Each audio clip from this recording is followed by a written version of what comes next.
Bonjour tout le monde, aujourd'hui me voici de nouveau avec Sophie. Bonjour. Tu es entrepreneur du savoir-être. Oui. Aujourd'hui on va parler de ton activité encore bien évidemment.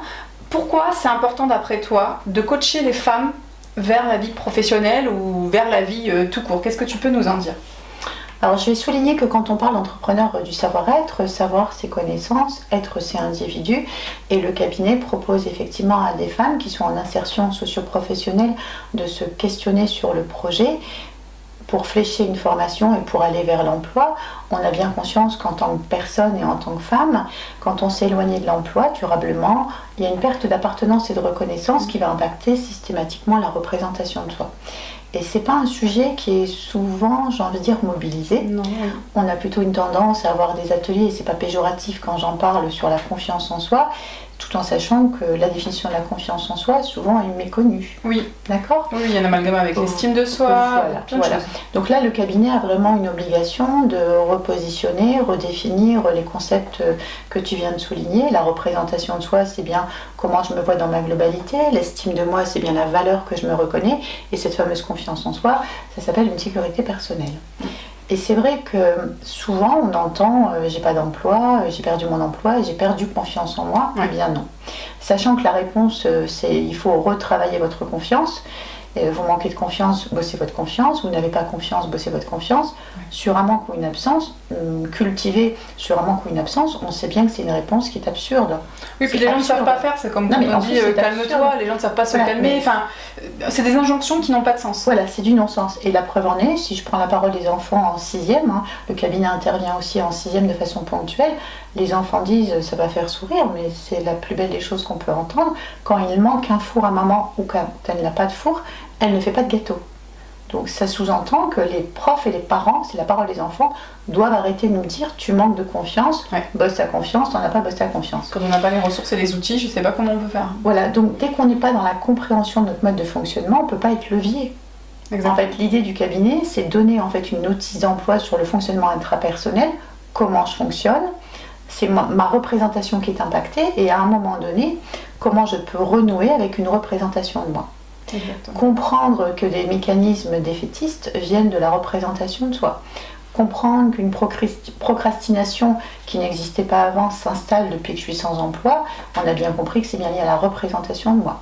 Comprendre qu'effectivement ma définition du projet est à la baisse ou voire inexistante, c'est bien lié à la représentation de moi. Oser dire je vais à un atelier collectif, je me sens frileuse maintenant, ce repli est bien lié à une représentation de moi qui m'impacte et qui fait que la rencontre avec l'autre, j'en ai envie quand je suis dans mon canapé, mais pour autant je ne veux pas le matérialiser. Voilà. Donc l'idée c'est de se dire qu'on soit femme ou on soit homme, cette difficulté en fait est le frein majeur à un objet d'insertion socio-pro. Insertion, c'est mise en mouvement. Donc mettre en mouvement mentalement et physiquement, si la représentation de moi est impactée, je dis ça devient vraiment difficile, voire au bout d'un moment, si c'est pas pris en compte assez vite, c'est plus possible. Ah oui, je le vois, moi je suis éducatrice de rue, j'accompagne des jeunes qui sont justement bloqués entre ces deux phases, là, envie de et ne pas faire. Et il y a une multitude de raisons que je ne vais pas évoquer ici, mais en effet, c'est tout le travail que je fais entre la première étape et la deuxième que tu décris. Des fois ça fonctionne pas parce que la personne n'est pas prête, n'est pas disponible, c'est pas le moment, ça aussi il faut l'entendre, mais des fois ça se passe parce qu'il y a l'accompagnement et on va vers. Et il y a aussi toute une structure de notre société qui nous amène à penser que notre travail nous définit. Parce que certes tout part de nous, mais nous on vit dans un monde qui nous englobe et qui détermine les règles du jeu. Et on a aussi déterminé dans cette société que si on n'a pas de travail, on n'a pas de valeur. Donc il y a tout ça aussi à déconstruire pour retrouver un peu notre élan vital et puis se détacher de ces injonctions sociales, quoi. Mais c'est pas facile. Non. Et je vais rebondir par un exemple d'une femme qu'on peut accompagner qui choisit même de ne plus aller en course aux heures où justement elle va rencontrer les voisines du bâtiment. Ça confirme exactement ce que tu es en train de dire. C'est-à-dire vu que je ne travaille pas, je n'ai pas envie de les rencontrer parce que je me sens hors jeu. Alors moi je vais m'amuser avec hors jeu, le jeu, effectivement cette organisation. Et puis le jeu JE, moi Sophie en tant que telle, je me sens plus effectivement avec une identité sociale. Exactement, c'est pas évident. Est-ce que les femmes qui ont arrêté de travailler depuis un certain moment sont un public à sensibiliser particulièrement, ou est-ce que la remise au travail, tu observes qu'elle se fait aussi facilement qu'une personne qui est en transition? Est-ce qu'il y a un public à toucher plus qu'un autre de ce que tu observes? Alors, je vais parler avec l'expérience du cabinet, je peux me tromper, 32 années d'expérience, je pense que la femme est plus sensible au sujet. D'accord. Voilà.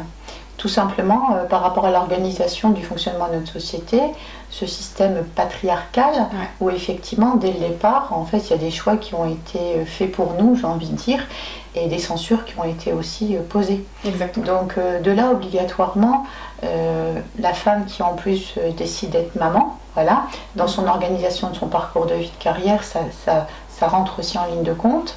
On peut imaginer qu'effectivement, l'école devrait nous sensibiliser très tôt, genre les garçons bien sûr et les filles, mais pour nous en tant que femmes, en tant que futures jeunes femmes et femmes, ça me semblerait important qu'on ait une meilleure connaissance de notre mode de fonctionnement pour être en capacité de nous positionner voilà, dans des contextes qui ne sont pas prédéfinis. Oui, et qui on nous attend au tournant, donc avec les blagues sexistes, le plafond de verre, la multitude de freins qui va se mettre en place dans notre parcours professionnel est incommensurable. Donc c'est vrai qu'on y soit préparé et qu'on forme aussi les garçons à ne pas harceler, à ne pas limiter les femmes et tout, ça serait un gros plus. Par ailleurs, j'aimerais aussi rebondir sur la femme qui s'est arrêtée de travailler pour s'occuper de son foyer, de ses enfants. On oublie qu'elle acquiert des compétences incroyables chez elle, qui est bon ton de mettre en lumière sur un CV. L'organisation, la patience, la cohérence, le coaching, voilà, il y a énormément de choses qu'on oublie de mettre dans un CV quand on a fait quelques années, voire même une dizaine d'années, voire même deux à la maison. Bien sûr. Et en fait, c'est des compétences transversales qu'on pourrait transférer, je fais exprès, dans un environnement pro ou pas. Parce qu'effectivement, ces femmes, si elles se sentent potentielles, pour certaines, elles vont décider aussi de rester au foyer avec un engagement sociétal sur du bénévolat, la vie scolaire. Et là, ça rejoint un sujet qu'on a déjà abordé. Elles existent en tant que telles, sans avoir pour autant une activité pro, quoi. Exactement. Exactement, c'est très intéressant. On va clôturer la vidéo là, Sophie, et puis on vous attend avec de nouveaux sujets, bien évidemment. Volontiers. Merci Sophie, merci à vous de nous avoir. Merci. À bientôt. À bientôt.